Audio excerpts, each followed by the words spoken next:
What can I say about Janet Kuypers that I haven't already said? I can't think of anything, so I'll just say Janet Kuypers.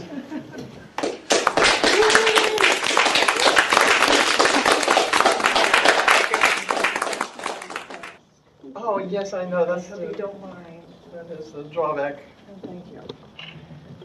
Hello there, boys and girls in the library hall. Hi. Sorry. Hey, and I'm good at posting. I thought, no, that's quite all right. Sorry. I'm just being fun. I don't know. No, it's hard to fathom for me, but I thought I would share with you one poem from this cc&d collection book. I'm the editor of cc&d magazine, and over the years, chapbooks of mine would be released as well as issues, and so this is some of my stuff in one of the books, and it's called On the Edge, and I will share with you one poem from here. And the poem is called That's from the Barbed Wire. She had skin of silk, smooth and strong, beautiful to touch. With silk around you, you always get warm. You feel warm. You can't escape it. I watched her skin, her silken exterior, and saw occasional rips, small, spare tears, with little dots of blood tracing the edges. I had to ask. And she told me, "Oh, that's from the barbed wire." And I suddenly, internally panicked. What did they do to her? How did this hurt her? Or was she trying to escape some potential torture? How could they destroy this silken beauty? How? Then I wondered if the barbed wire was where the barbed wire actually was. I wondered where the torture was. And then I wondered if the barbed wire was inside her, trying to tear her skin, trying to break its way out. Oh, wow. Right.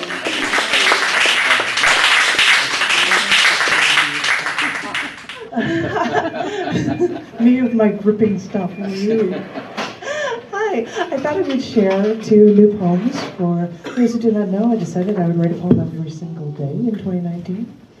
I've been doing it, it's scary.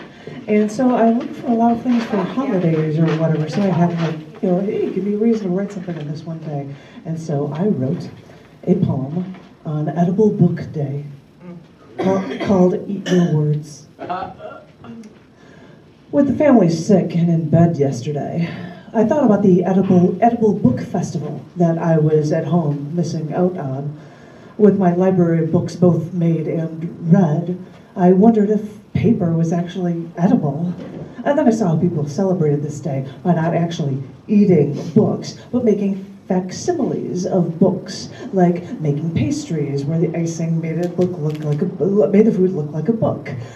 I had no intention all alone to bake a cake and fashion it into a book to eat, so I looked for another way to eat my words and added alphabet soup noodles to my egg drop soup. Mixing letters and numbers with strands of egg whites really made it a messy read, but I still had enough leftover yummy word soup to enjoy today and maybe even tomorrow. I might not have literally made a book, but my intentions of text into my soup were my deconstructed literary inspiration. They tell you not to play with your food. Well, but on April 1st, that was the day that I could actually take my letters within my food that form the words that describe our lives. And hey, that's a reason to celebrate too.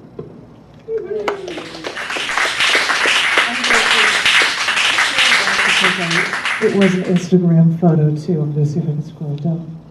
Because I posted up my soup. which I'd love to say, it was just a big ugly old mess.